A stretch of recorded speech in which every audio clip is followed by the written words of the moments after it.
I was doing Valium, I was drinking, and I was gambling. I was fully out of fucking control. Wow. And I really didn't give a fuck if I lived or died. I was drinking anywhere up to 1.25 litres of vodka a day. Within probably 20 minutes of my mum calling the doctor and talking to the doctor, I had literally collapsed and my tongue rolled back and I was going blue.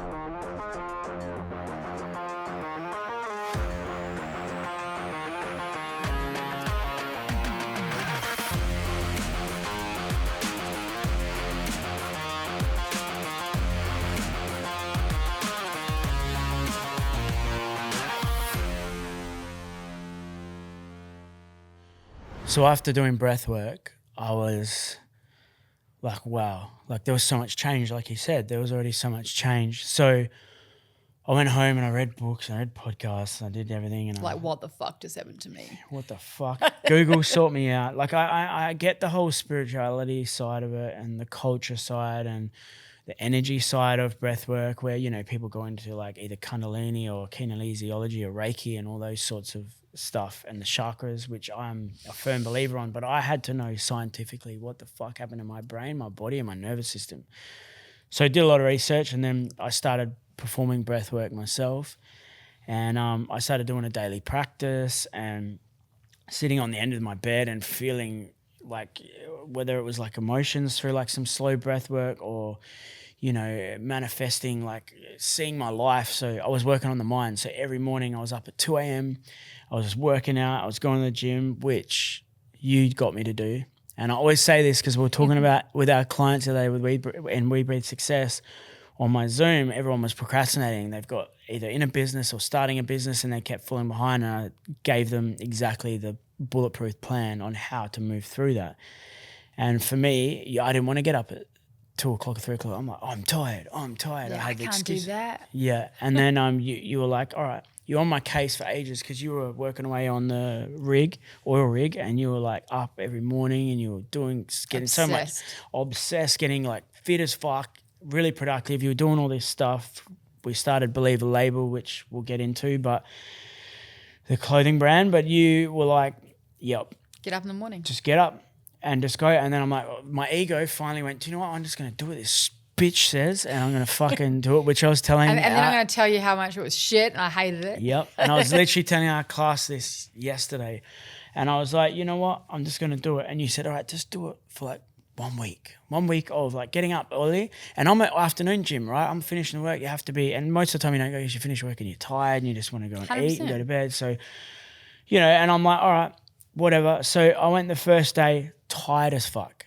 Hated it. Absolutely hated it. And I was doing. Then you were slow at work. Fucking work sucked. I was like, nah. And then by the second or third day, I felt a bit better. I'm like, this is quiet. Like people are, you know, thing. And then there was this like really good feeling where like you just feel like you and the world are together. 100%. So weird, right? I call it magic hour, like between magic 2 hour? and 3. It's like a magical hour. It's just quiet. There's no animals. No animals. There's no the one in the world's gym. asleep. The world's and you asleep. feel above the world. Like you feel ahead. You feel ahead. You feel powerful. You feel centered. You feel connected to the life forces. It's something super magical. And especially when you're supercharging that with breath work and daily practice and you're sitting there and everything else is just mind-numbingly quiet. There's nothing like rocking into work and everyone's dragging their feet in half asleep with a coffee with their eyes closed and I'm in there like bouncing like boom. I've already done breath work or training. I've read a page of a book or like whatever. So 100%. Yeah, so after about the third or fourth day I was like this, I was addicted. Yeah. So then incorporating my breath work, getting up, I was excited to do breath work. Like it's like, you know, some people therapy is the gym, which is like amazing.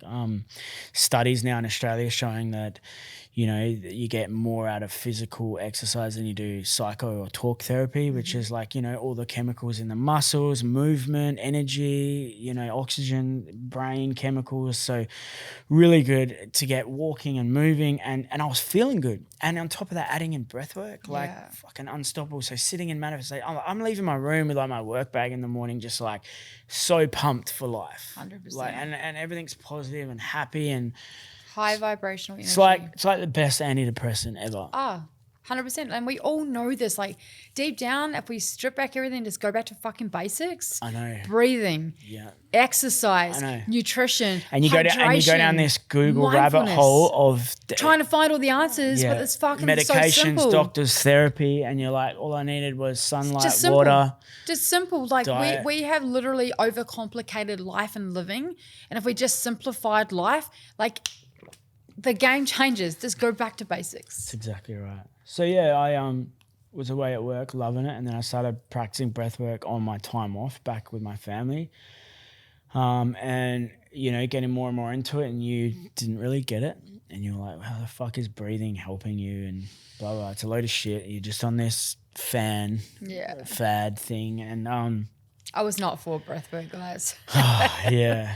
And so yeah, I had these ideas. I wanted to run these workshops. I was doing one-on-ones, and you know, I remember ringing you and going, hey, I'm going to you know, hire this like big luxury Airbnb and run this breathwork in it. And you're like, where are we gonna get the money, and what the fuck? And like, you got your triggers coming up from like, you know, partners. You know, you've made your own money, and you've guys. He wanted to leave his mining job. I've had a baby. I've left my offshore career, everything that I worked so hard for him to do his hobby. Like, fuck off. And we were literally having fights because he was like, I'm not happy at the mines. I want to do this. You're holding me back. I'm like, I don't give a fuck if you're happy. Like, do you think I was happy for 10 years offshore? I was a single mom. Like, I was doing what I had to do. Plus, I had businesses. So my thing was like, get the fuck up, work, and do your job. And your relationship with money and things like that is like, you have to, you know, give your time for money, and you have to be there. You have to work hard. This. And because of your trauma and your triggers with your ex-partners, you've had to leave. I could never rely on a man. Exactly, and that's right. the truth. Like, I could never rely on a man. And so for me back then, like, alarm bells were going off, like, here we go again. So it was a first relationship really that you were in where you stepped away from a career to have a baby at, how old were you? I think 37. So like 37 years old. And then all your stuff is coming up, which is what we're going to talk about 100%, next. Yeah. And you know, so we started on breathwork, and then you went downhill because you had Harvey, and you went still and stagnant, and you weren't working. You had no career for once in your life. You were so career driven. Which I would later find out was just a new trauma response. That's right. To not deal with my shit. So, you know, I've had every addiction you can possibly think of, and then work became the new addiction, and I never knew that until I had Harvey, and my whole world came crashing down. Well, let's go into your story as well, because I've been talking for a long time. But you know, me leading up to doing breath work, you know, going viral on social media, running these big events, our online programs, everything like that, which we'll definitely get into. I really want to go back to like, who is Kirsty? Who the fuck is Kirsty? Let's start from the beginning. Like, where are you from? So I was born in Christchurch, New Zealand. I moved to Twizel when I was 8. Twizel was a small country town, 1,000 people. You know, when I was in Christchurch, I went to a Catholic school, and I wore dresses, and I was very girly. And then I moved to Twizel, and I'll never forget my first day of school in Twizel. I wore a dress, and I got so bullied for wearing that dress that I never wore a dress again for many, many years. It was very much like, you know, a lot of tomboys.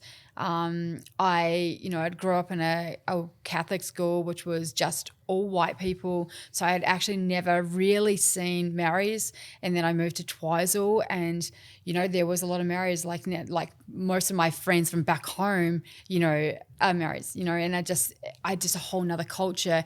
And then I remember that, like, you know, my brother went to kohanga, you know, like it was so What's crazy. That? So kohanga is like, you know, preschool, but, you know, it's just all, you know, like Maoris, and it's just awesome. The culture was beautiful. Kohanga. Is that like an area? No. It's called like, you know, preschool is kohanga, you know, type thing. Yeah. Oh, like for little kids. Yeah, for little kids. Okay. So Corey went there, and so, you know, for the Kiwis out there. Yeah, for the Kiwis out there, and you know, so I truly felt blessed. I'm now looking back on, you know, being in Twizel, very multicultural. And, you know, I remember, you know, skipping forward a little bit from there, I remember when I was with Carson's dad, and he sent a photo of me and a guy that I was with, and he was like, and he was really racist. And he said to me, oh my God, like, you're with a Maori. Now, I was like, oh, yeah, I guess I was, because it had completely, I didn't see anyone as color. I didn't see us all as one, you know. And so for me, I was like, oh, racism and hate's taught, okay, right? you know. And yeah, so learned, it wasn't my thing, because like, you know, I was 8 when I was around, you know, a whole lot of different multicultures, you know. And like, it's quite funny because my house, we used to have a fence between my neighbours and us, and we used to kick 2 of the little wood plate things out so we could just walk through to each other. And kids, like, so we're all like friends and like grew up, and that's quite crazy because, like, you know, some of my Twizel family are actually in Perth now, which is just absolutely insane. But yeah, so I grew up in Twizel, and in Twizel, any small country town. lots of snow, right? Lots of snow, yes, definitely. And you hate the cold now. I hate the cold. I don't know how the fuck I did it, to be honest. Like, when I came to Australia, I was like, yes, I think I was meant to be born in Australia. They fucked up. Like, I got sent to the wrong house as a fetus. You know, like I was meant to be in Australia, you know, or somewhere hot. Country. Yeah, I looked at the fucking catalogue and I was meant to be fucking going to, you know, Tahiti or something. And or is it hot in Tahiti? I hope. This is the real Kirsty. And funny. Yeah, and so then Twizel was the small country town, and it really was a place that if you didn't fit in, like, your life would probably be not that great at school. And it was That's everywhere, yeah? Huh? That's everywhere, right? Yeah, everywhere. But I think like pressure at schools. A lot more pressure when it's a small country town, because you can't go to other groups, you know, like that's it. You can't just move schools. You can't just move schools. Yeah, like, you know. Yeah, I get and that. So in Twizel, like, it was literally from year 1 to year 12 was the whole year, like everyone went to the same school. There was no other school. So if you like shit your pants in year 3, you're fucked. You can't just move schools. Yeah, you can't just move. You can't get away. You're going to have to move fucking towns, you know, like. And so, you know, and I've always found that, you know, I was always quite popular. I always, you know, I was always the cool person, always doing the crazy stuff first. But I was also really good to everybody that wasn't popular, and it's always been me. You know, I've always said that everybody deserves a seat at the top. You know, I've always wanted people to rise together. I've wanted that from a very, very young age, and I think that definitely showcases in my work that I do now. But yeah, from a very young age, you know, then I found love in alcohol. And at what age? I was 13 when I first started drinking. And can I ask, because like I'm going to ask you some shit yeah. on here that we haven't talked about, and I want this to be real. Like who did you start taking alcohol from, parents or like other kids drinking? Like what was the influence? So I think I always like to hang out with older kids. So like, you know, so when I was sort of 13, 14, I was hanging out with like, you know, the 15, 16-year-olds. So, you know, they were already into that. I was actually stealing alcohol from my parents' liquor cabinet. So my parents had a really awesome liquor cabinet, but they didn't drink that much, you know. Okay. And so it's quite funny because years later when this all came out, I used to like, so for instance, Midori, I would drink it and then I'd fill it back up with water and add green food colouring. So Can I just say something? Yes. I did the exact same thing. I just think Have I told you that? No, but I think it maybe so mum and dad had the green Midori thing. It's melon flavour. Yeah, right? melon flavour, yeah. Do you know, when I still smell that, I remember once we got drunk before school. Yeah. Mum and dad don't listen to this. Yeah. And we went to school drunk and everyone met at my house because my parents used to go to work really early. So we were like, you know, but that's crazy. Like we did the same thing and filled it up with water and food colouring. Maybe lime cordial. Yeah, food colouring and stuff like that. And I did that with my vodka Everyone's and stuff. At home going, and it's funny. That too. Well, it's funny because my parents were like didn't drink that much, that I brought this out like about 10 years ago, and Barry was like, what the fuck? Like, I still have this Midori bottle, so you're telling me there's no alcohol in there? I was like, yeah, no. Like, that's, you know, like how funny is that, you know? And so, yeah, I started drinking and going to school with my drink bottle full of alcohol. And I just did it, I think, purely. And this is around 14? Yeah, around 13, 14. I just did it to be cool. Like, it's you know, like I've always been a leader. I've never been a follower. Like if I got in trouble, it was me and everyone followed me. I've always been a leader like that. So I started drinking and stuff like that. And then at 14 years old, I went to a party. I snuck out of home. So I was sneaking out of home all the time. And I went to a party and my drink was white with Datura, amphetamines and Ritalin. And can we just like explain what Datura is? I don't really know myself. I think I asked you this the other day. It's a hallucinogenic, I think. But it's from a local plant, right? Yeah, I it's think not, so. You don't yeah. buy like it? a poppy, I think. I have no idea, to be honest. Like, it's just dietery limit. It's what I knew that was in my drink in the end because there was was it called a toxicology report? Blood testing? Like, blood test. You did a blood test and, it came back. And so, this guy had actually like walked me home. And long story short, like, I'd be dead today if this wasn't for this moment. So I never knew this, but my dad used to come in and check on me before he went to work. And on Saturday, he was going to work. And he came in and I wasn't in my room. And so at 7 a.m., I wasn't in my room. And he went and woke up Mum and said, fuck, I don't know what to tell you about Kirsty's not in the house. I've gone everywhere to look for her. Fuck. And she was like, what the fuck do you mean? Like, got up. Mum had no idea what I was doing. Mum literally thought she's been abducted.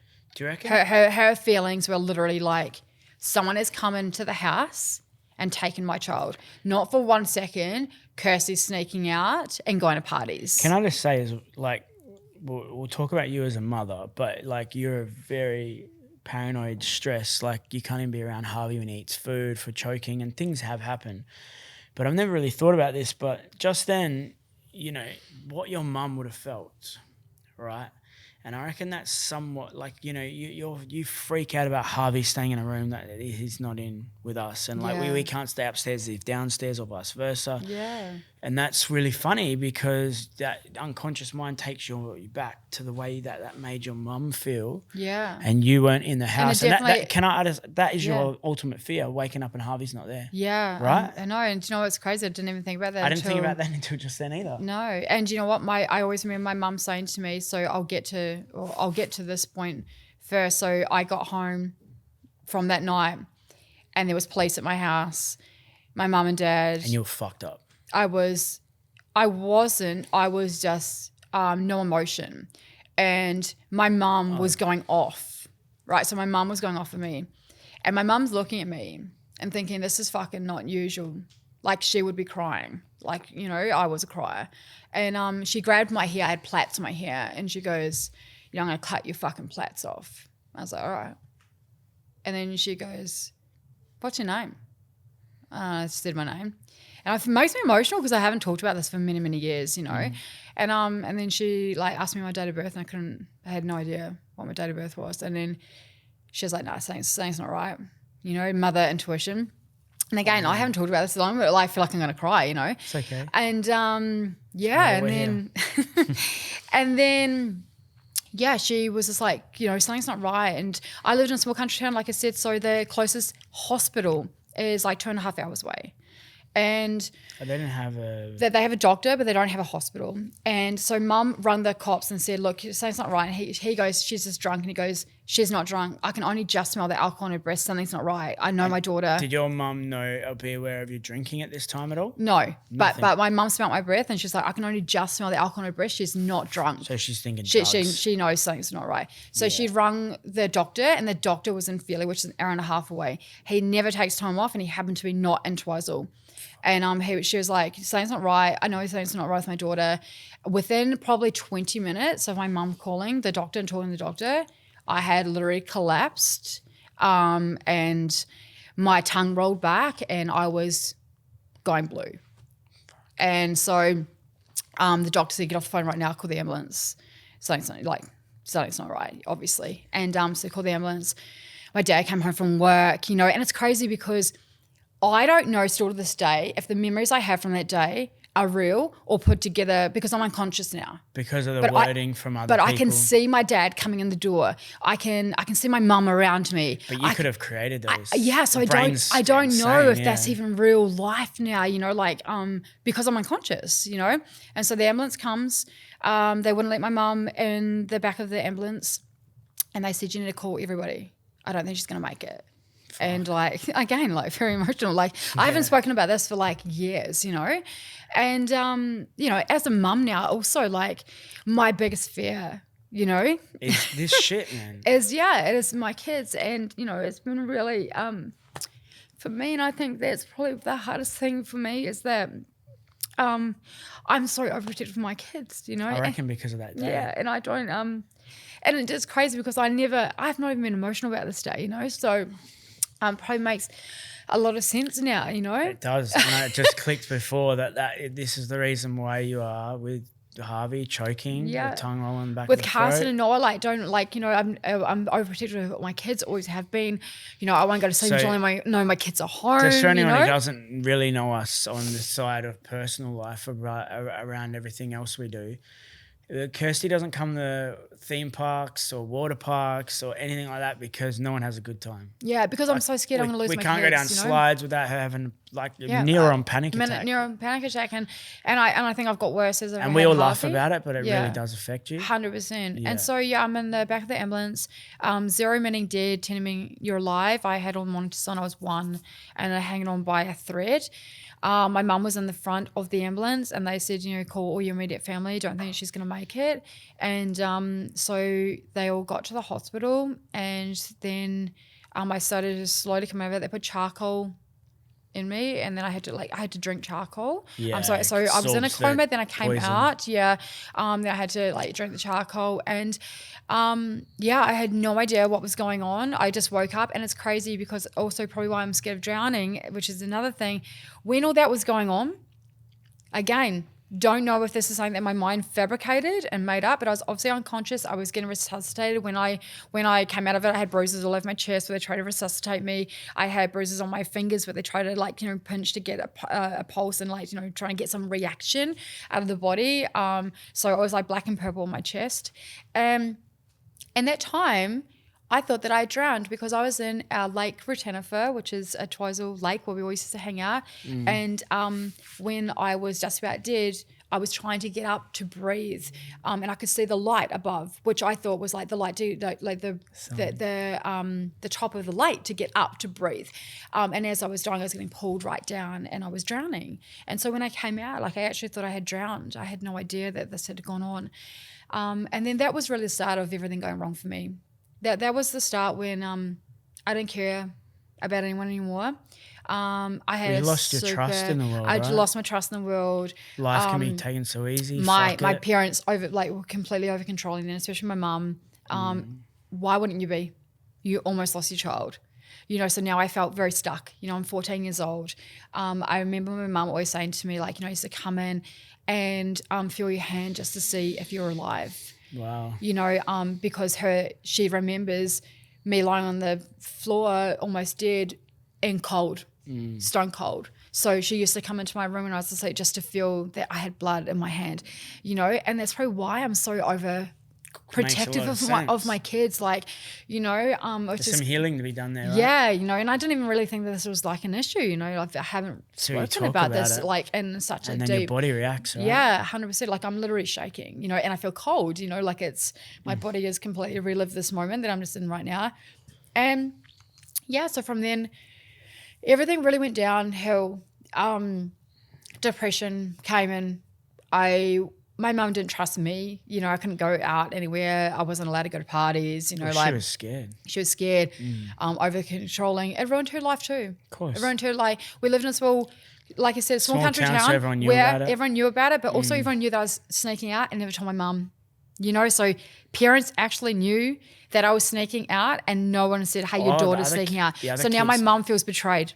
Oh, no way. Yeah, so now my mum's got her own, you could have prevented my child from dying. So she's now got her own set of problems and issues with the town we're living in. And that, my child could have died, but if someone had told me that she was sneaking out, I may have been able to prevent that. So she felt robbed, So then I felt robbed. Then it's a vicious cycle, right? I don't trust no one. Mum doesn't trust anyone. I can't leave the house. I feel controlled and stuck, And so depression stuck in and all that kind of thing. So, fast forward a few years from that, then my drinking really took control. At 16, I moved out of home. I've always been the first to do everything. First to drink, first to have an overdose, first to fucking move out of house, So I actually moved out of my house into my mum's rental. Hilarious story. I was actually the only person to get fucking evicted from that rental. They actually said I was literally their worst tenant. Your own parents. Yeah, so like cops around there all the time, like fucking tune down the music and like, you know, always got move on notices from sounds and stuff like that. You know, like we always had blasting music, always getting complaints. And I wouldn't leave the house. And then eventually my mum and dad got the police to remove me and get evicted. And, you know, it's crazy because I'm so blessed. My kids are nothing like me. And I think that's because, like I just obviously parented very, very different. And I think I gave my kids a lot of freedom, but didn't. You know what I mean? Like they were allowed to they didn't have that many rules, but I also, like Carson wasn't even allowed to take a train until he was about 15 years old, you know, so whereas his friends were doing at 10. So... And all kids need different things. Yeah, different parenting and things like that. So, which we'll go into that. I moved out of that house and I moved to Mount Cook, and I used to work in Mount Cook. Now, in Mount Cook, it was literally people come from all over the world to go and work there and party. You know, like it was awesome. You lived there, you worked there, you made your money went back into the pub because you spent all your money on the alcohol. And then I also took up gambling. So this is when I started to gamble. There was poker machines in the pub and people used to think I was fucking magnetic because I literally won jackpots. What was your biggest win? Over and over again. Well, you know, it's around about $750. Like they weren't that thousands. It was $750 with jackpots and maybe up to $1,000. But I used to win jackpots all the time. And I actually got so cunning. I actually worked in the cafe in Mount Cook, and the bus drivers would come in, tour buses would come in with, you know, all the Asians would come, you know, so it was a massive thing, like buses and buses. That was our main way of making money. Yeah. You know, we're tourist, right? Tourist place. And they would come in and I had a poker machine in my cafe. I'd wait for them. They would fill up the poker machine. I would then wait for them to go and I would go and play the poker machines and win jackpots. I would always pay top bet. Was this when you still put cash into them? Yeah, like coins, $2 coins and dollar coins. And I really felt like I knew how to win the jackpots. It was always like paid top dollar. It was $2.50 a bet. And I used to win and a lot. And then I got into lots of trouble with drinking and I started having seizures. So I had ulcers and, you know, I started having seizures when I was drinking and all that kind of stuff. So one night I got really, really drunk at site. My bosses had found out sort of a little bit about me having like, you know, seizures and overdoses and things like that. And they stopped me from drinking. They barred me. And she actually came from a beautiful place. She was actually an alcoholic and she didn't want me to be anything like her. And they really took me under their wing.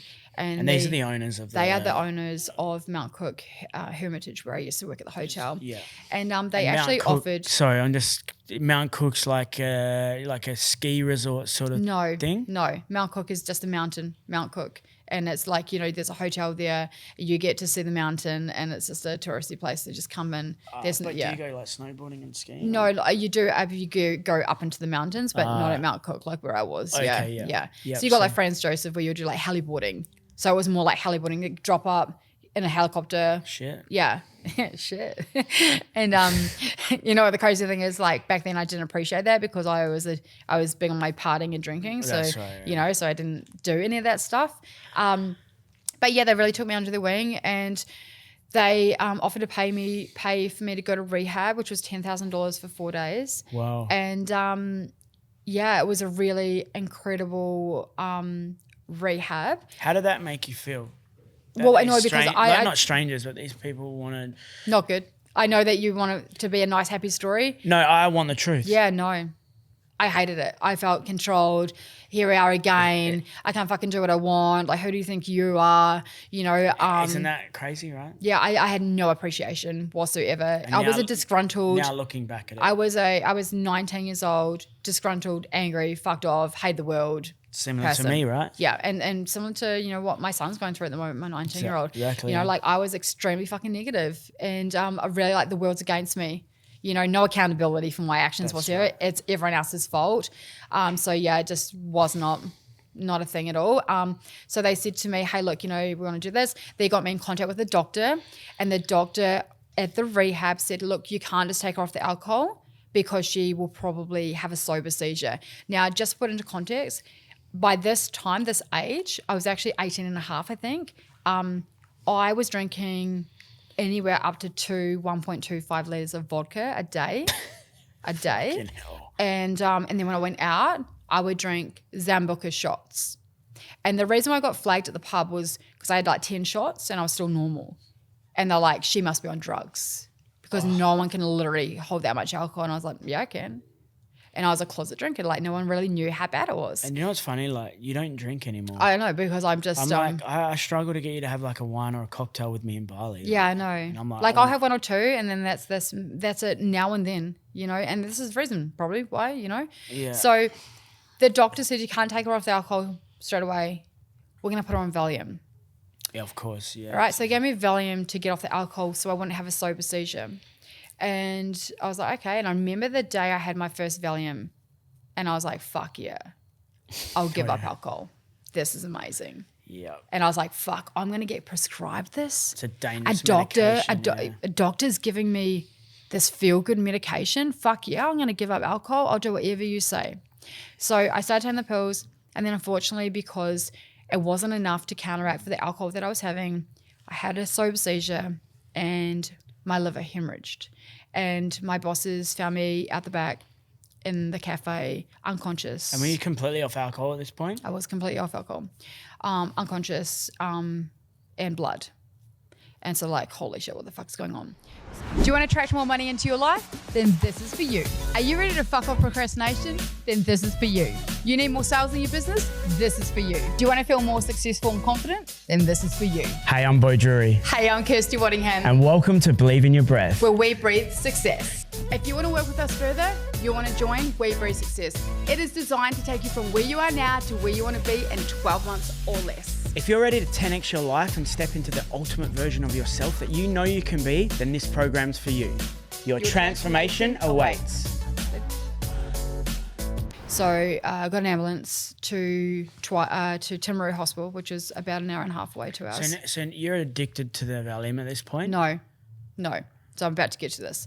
So it's only been 3 or 4 days, right, on Valium. Oh, okay, yep. Yeah, got you. Had the sober seizure because it wasn't enough to counteract for the alcohol. Well, they say that the withdrawals of alcohol is the worst. Your body can shut down and die. I'm gonna, yeah, exactly, because they're glucose. Yeah. That's why the body is used to now having the glucose and the sugar. And the spike and the drop spike will actually shut your 100%. liver down. That's exactly what's happening. So I went to Timaru. They called my parents, and I believe it was actually on my mum's anniversary. So my mum was like, she's going to die this time. This is it. So my mum's living in Christchurch. So she's had to drive 3 hours to Timaru. I'm driving 2 hours to Timaru. So we're in different directions. They meet me there and I'm oblivious. And I'm like, Mum, it's okay. Like, it's different this time. I've got appendicitis. Now, I don't know if I actually fucking believed I had appendicitis or if I've just made this fabricated story up. Again, I have really no idea how this came about. So Mum's like, oh, okay, cool. It's not drugs and alcohol. All right, I can handle this. But it's different because it's prescribed drugs.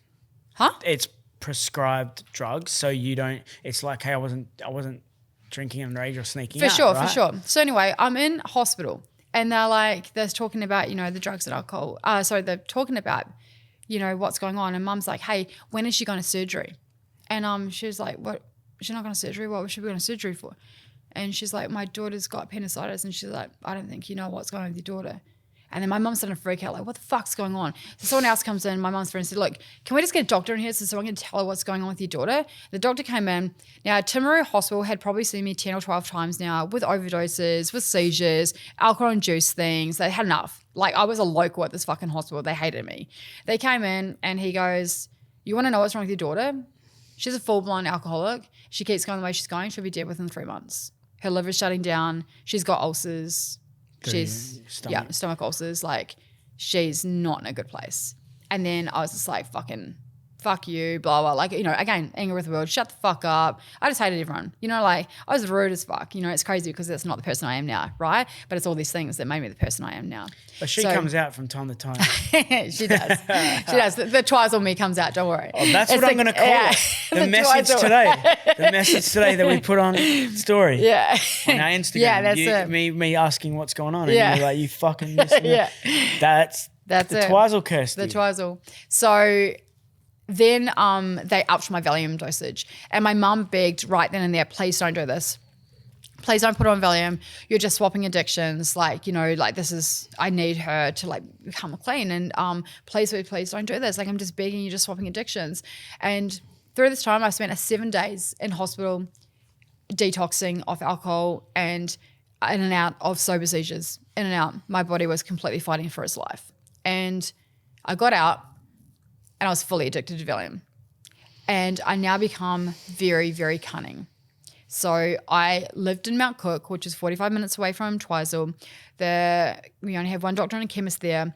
I would literally ring my doctor and say, I need to prescribe a prescription for Valium, and I'm not going to make it to the doctor in time. Could you please just do me a script and send it to the chemist, because the chemist is open a little bit longer than the doctor, so I could go and get my Valium. And I became cunning, and he was okay with it. So I just started picking up my Valium.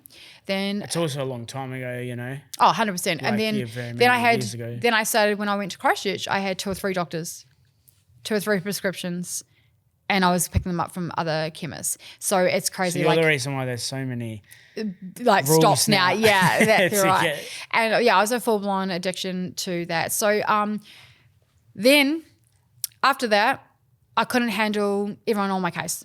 So I moved to Auckland, away from everyone, and I moved there with my friends I met from Mount Cook, and I increased everything. I was doing Valium, I was drinking, and I was gambling. I was fully out of fucking control. Wow. And I really didn't give a fuck if I lived or died. Like, I didn't go kill myself, but I wouldn't care if I didn't wake up, you know? So I was in a really downward spiral. Again, like, just no real reason. I just fucking hated living. Like, and I don't know why. And my parents used to find it so difficult. Like, you know, nothing's really been that bad in your life, you know. They say these things.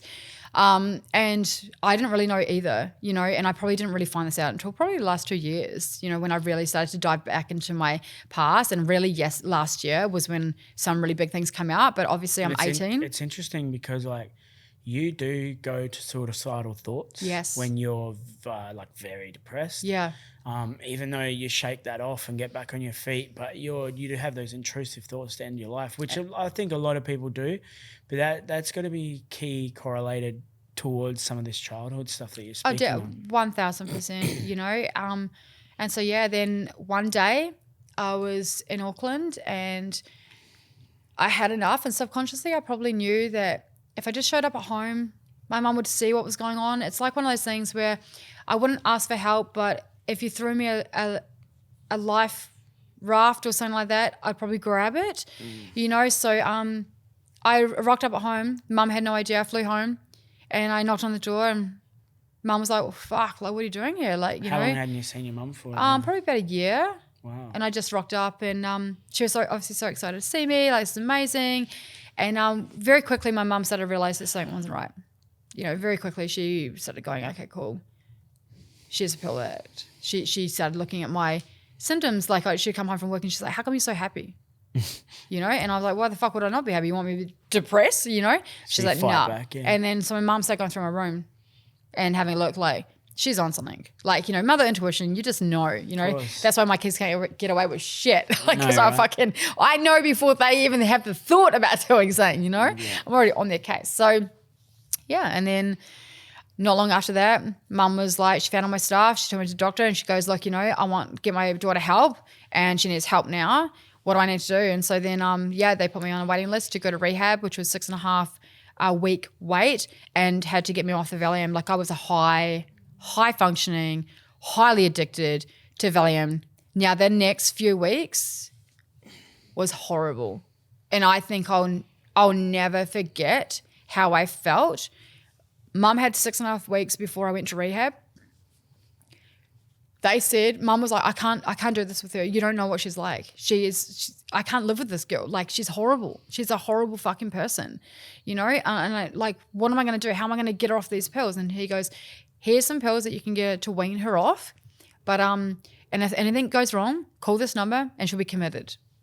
And I think in the back of my head, I knew that if I acted out too much, my mum's just going to push their fucking number and I'm going to be put in a psychiatric hospital until I go to rehab. Yeah, fuck. You know? And so I was like, fuck, like, you know. But coming off benzos, they say, like, I've read books on it, is 1,000 times worse than coming off heroin. Like, it was horrific. And I remember waking up fully sweating, saturated in sweat, nightmares, the feelings, vomiting, seen it. like, you know, absolutely like beside it, my body screaming. It's horrible, And yeah. you know in the back of your mind, you take that one pill, your life's going to change. Like, You're going to feel good. you're going to feel good. This feeling's going to go, you know that. But you also know, and this is why I probably always say this as well, you know, if you do what's easy, your life will be hard. Do what's hard, your life will be easy. And it was exactly in that moment where I was like, you have a choice. I also was never going to get my family back. If I didn't do this time and get clean. That was your motivation. My parents had made it very clear, you don't get clean this time, you're not coming back. You know, you go live on your own. You go sort out your own life because I'm not going to go through this again. I've got other children, so I have my brother. And so eventually... And there's some key words your mum said to you on one of those days. Yeah. And it was along the lines of that her love was conditional for you. So that was when I was in rehab. So when I went to... so I finally got to rehab. And I remember walking in and just thinking, I was begging my mum, please don't do this. I cried all the way. She took me to grandma's house before I went there. And grandma's like, just drive there. Just do what your mum says. I'm crying, carrying on like, mum, I'll do anything. I'll get a job. What have I got to do? Please don't do this. So you didn't actually think they'd take you there? I think you drove there? I think, yeah, you're delusional, right? Like, and I've always been good at talking my way out of things.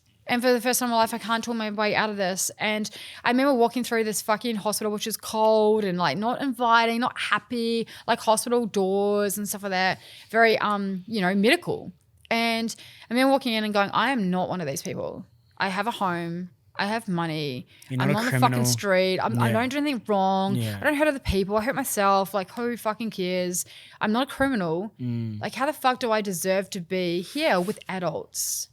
You know, and you're talking about like, here's a 19-year-old girl and I'm with like people in their 30s and 40s and 50s and 60s. I'm in there with fucking nurses that are addicted to Valium. I'm in there with doctors that are addicted to that. I'm in there with prostitutes that are, doing heroin and on fucking the streets and prostitutes, I'm there with people that are going there instead of jail, so there's a lot, and so I walk in and fucking I'm crying like, please don't do this to me. And my mum just leaves. And I remember that day very fucking well. And I was like, well, this is fucking hard, whoa.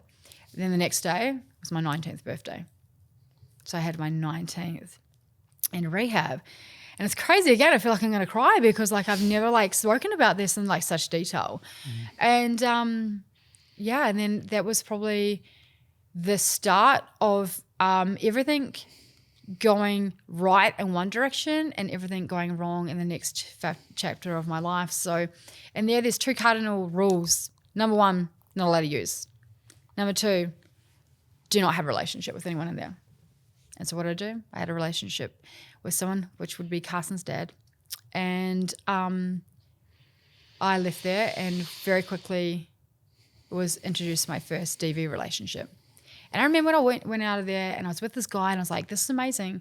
I'm going to live this happily ever after life because he's clean. I'm going to be with someone that doesn't do drugs and alcohol. Like, this is like phenomenal because who the fuck did I know that didn't do drugs and alcohol? You know what I mean? And so, and then I left with him and I moved back to Auckland where, what sort of drugs was he on? What was he in there for? He was on crack. He was on like meth?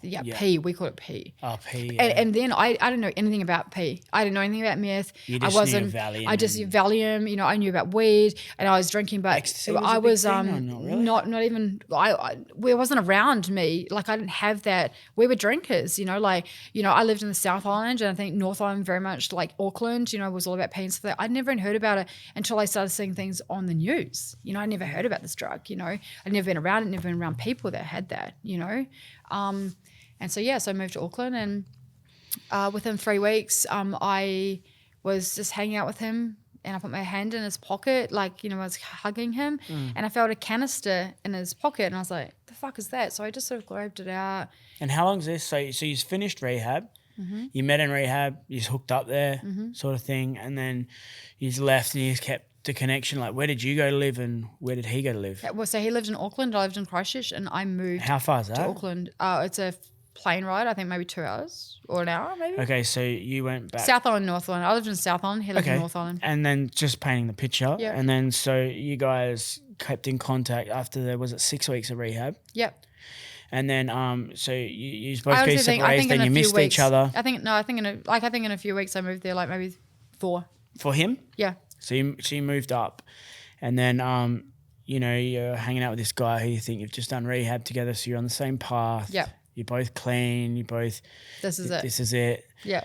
You know, you've hooked up with this guy. And then, I mean, breaking the rules is also fun, isn't it? You just got told you're not allowed to do that. So yeah, and I think I've never You're been. a rule breaker. I've been a leader my whole life.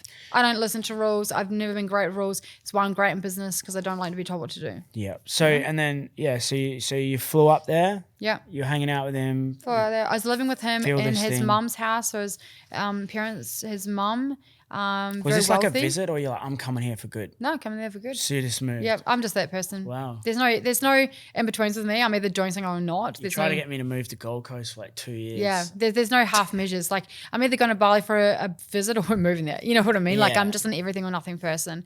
So yeah, I'm sitting there and As long I'm as you're hugging not him. running away from your problems, right? Oh, well, I've done that a lot too. Mm. So I was in there, put my hand in his pocket, pulled out a canister, didn't know what it was, went to the bathroom, opened up my hand, opened it up, it had weed Oh, so you didn't inside. know you had it? No, it had weed inside. And I was like, my heart sunk, like cheating.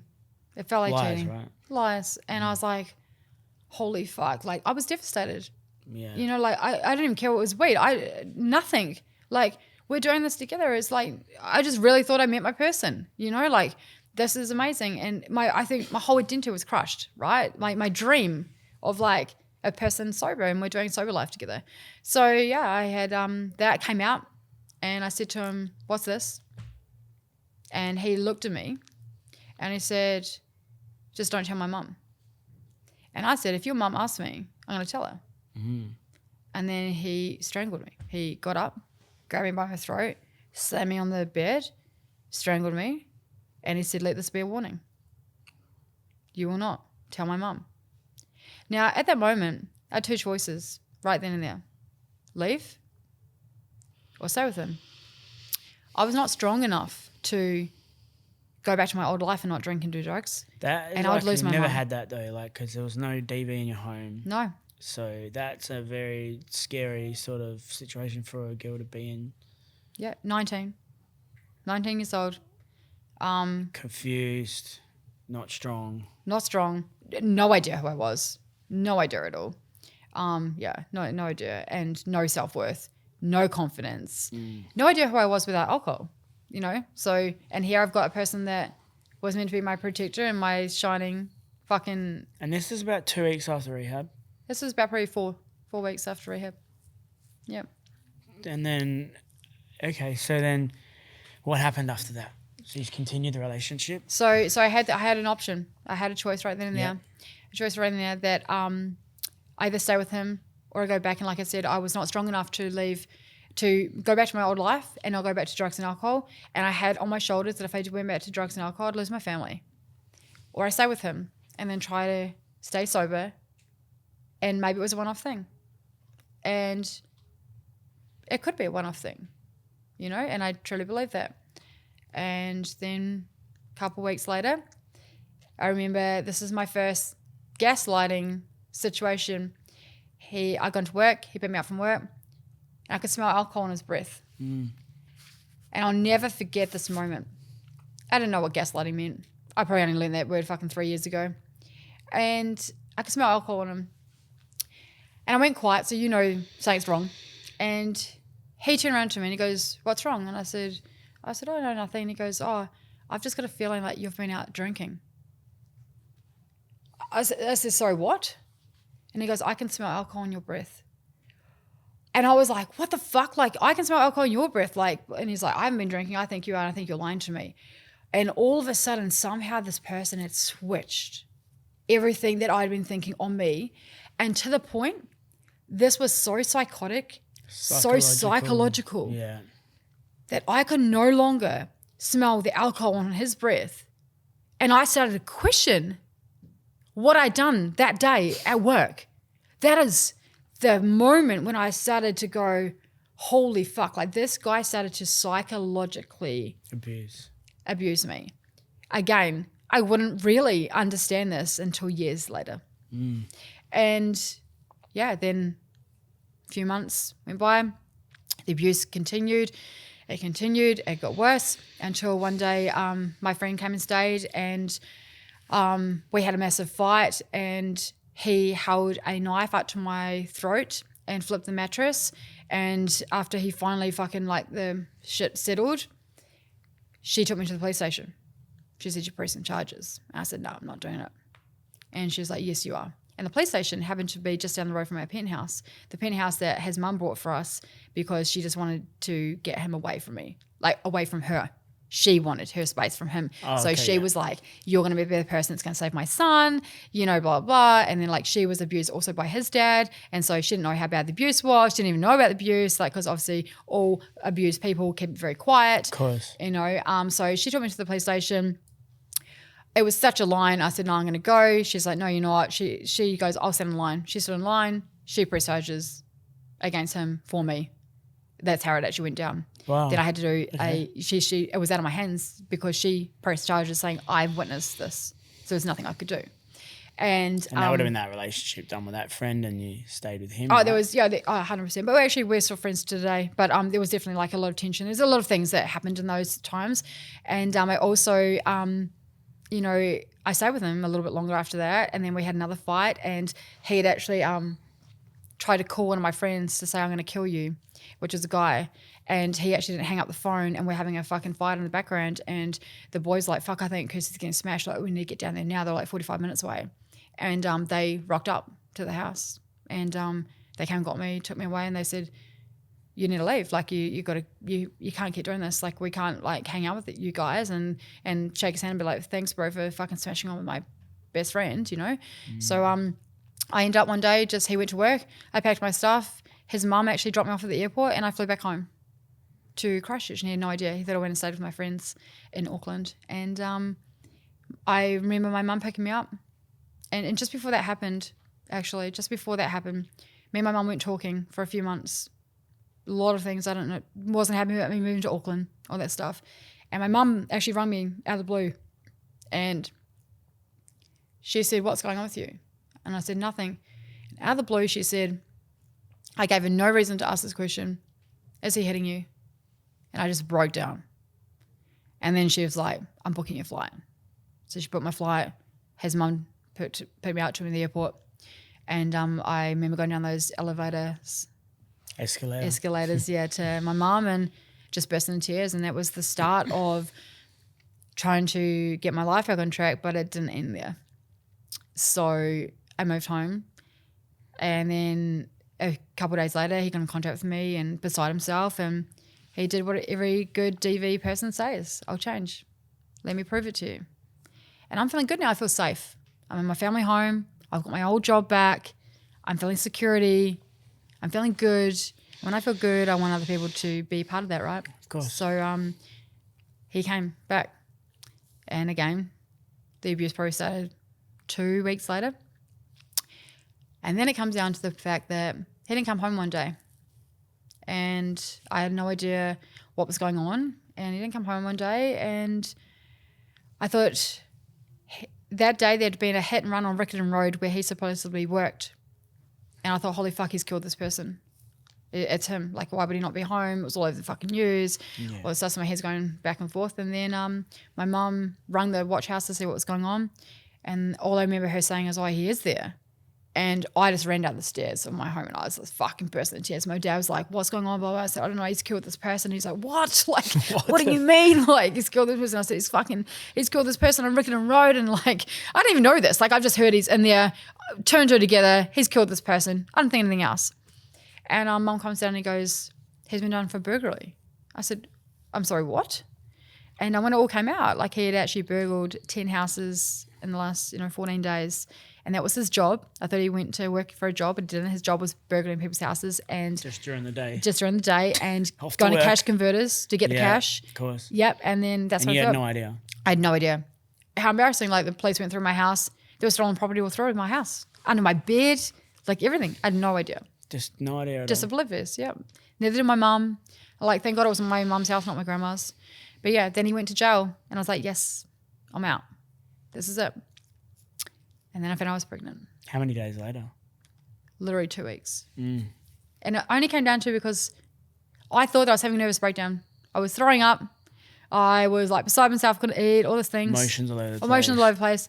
Not for 1 second did I think I'm pregnant. I was sitting on the steps and I remember the day my mum came home and she goes, I reckon I know what's wrong with you. I said, what? And she goes, you're pregnant. I said, no, I'm not. Absolutely not. She goes, yes, you are. I gave mother's intuition, right? Got a test and I got 3 tests actually. And I took the first one and it, like the cross goes like this and the negative's just that way, right? But it just kept coming up with one line that way. So it was like not negative or positive. And I was like, oh, it's wrong. And then I brought it out and mum was like, congratulations, you're pregnant. I said, no, I'm not. Like, I'm not. Like, look, it's just it's inconclusive. Did another one, same thing. Did the third one, same thing. And I was like, it's just fucking, I don't know.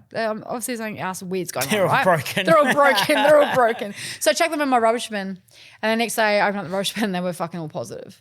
Like it obviously took a wee while because obviously it was quite early, you know? We've had that. Yes, we have, yeah. We had that with Harvey. Yeah, we did have that Harvey. And yeah. And we then, looked at it in the bin the next day. I wonder you're how like, many holy times fuck. that's happened Yeah, to people. I know, shit. Oh shit, oi, I'm clear. Like, oh fuck, it's come back a positive. So yeah. And was your mum happy for you then or no? Yeah. Oh, she Absolutely. was cool with She it? was really, really supportive. I suppose because my mum had me when she was 19, she was like, look, you know, this She was probably this. knew it was going to be pivotal for you This too. was also, I think so. I think that, you know, like, and maybe in her mind, she's like, you know, this is going to give you a reason to live, a reason to 100%. do better, to be something, you know, other than yourself. I think maybe it was that. She also was like, you know, very supportive. She said to me, like, I'll support you no matter what, whatever way you want to go. But if you think that you can't raise this child on your own, you can. And I'm going to help you. Wow. You're not by yourself. You know, so I was adamant, I'm having an abortion. I'm not having this child. Oh, was mum that? It was my convinced mum. you? Like, you know, she didn't convince me, but I was adamant. No fucking way. I've gone through so much shit. I'm not even a fucking kid to this guy. Like, he's in jail now. Like no. Like, this is not how my life was meant to be. How old? 19? I was 19, you know, at this time. And I'm like, I'm not, like, this is not how my life is going. Actually, I think I was 20. I was 20. And anyway, obviously then I decided to have Carson, and Carson changed my life. Carson gave me a reason to fight. He gave me my life back. He gave me a reason that was so much bigger than myself. He gave me a reason to do better, to be better. It's also when I started self-development. So You picked up a book. I picked didn't up a you? book called You Could Heal Your Life by Louise Hayes. And the reason how that came about is because I was working with someone who was always fucking happy. She was 35 years old and every single day she'd rock up and she'd just be happy. I'm like, why the fuck are you so happy? It almost triggers you when you're so pissed off. Oh, 100%. Like you hate the person, my life but you was really like want falling what they apart. have. My life falling apart. It had always fallen apart. I didn't really know happiness. You know, in my life, like I really didn't know happiness. I hated the world. I was disgruntled and pissed off. And then, yeah, she said to me, look, when my dad died, someone told me about this book and it helped me. And I was like, oh, I never read a book in my life. I was like, oh, fucking whatever, blah, blah, blah. And anyway, I ended up getting a lot of migraines and stuff with migraines. There's part of the book that has affirmations for migraines. So after about 6 weeks being bedridden, I said, fine, what's the book? Started reading the affirmations. I was like, this is pretty good. Then started reading the book. Changed my life.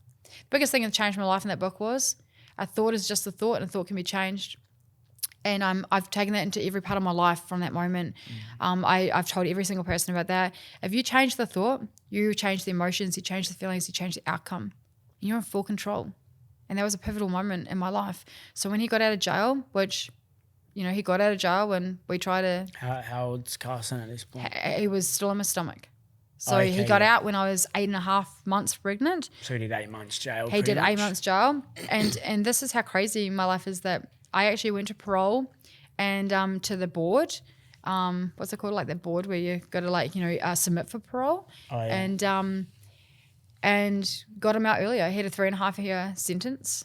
And I got him out earlier because I went in there with me, the victim, my mum's support. And they said we wouldn't usually let the perpetrator go back into the victim's home, but he looks like, you know, he's changed and he's got good family support and he's got support from you guys and blah, blah, blah. And I got him out earlier. Did you visit him in jail at all? Every fucking weekend.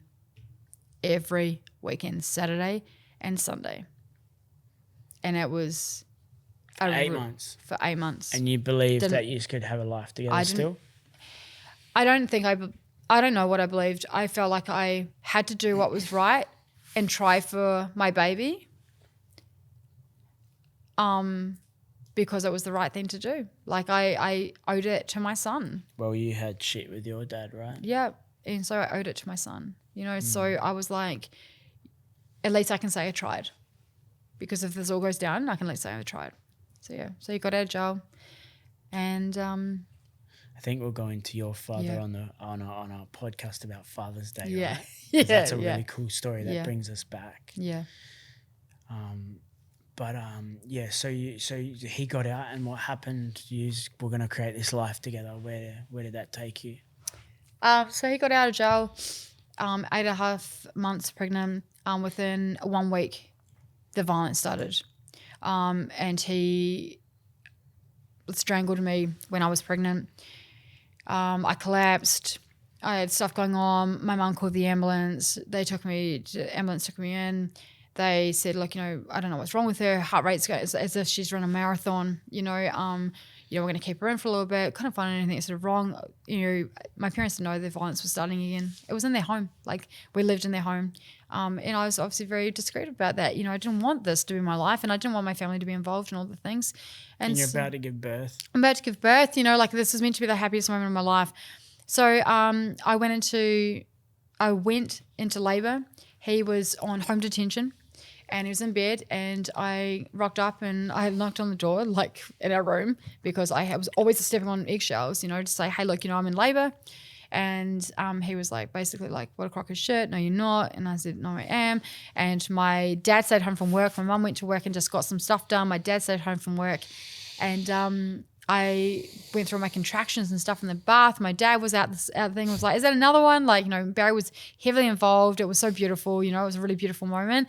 And then my midwife came, and all the doctors were coming in because we're actually at home, and my midwife was my auntie. So it was a really beautiful experience. And so then he came out pissed off, annoyed that everyone else was there, embarrassed. His big thing was about being embarrassed, humiliated.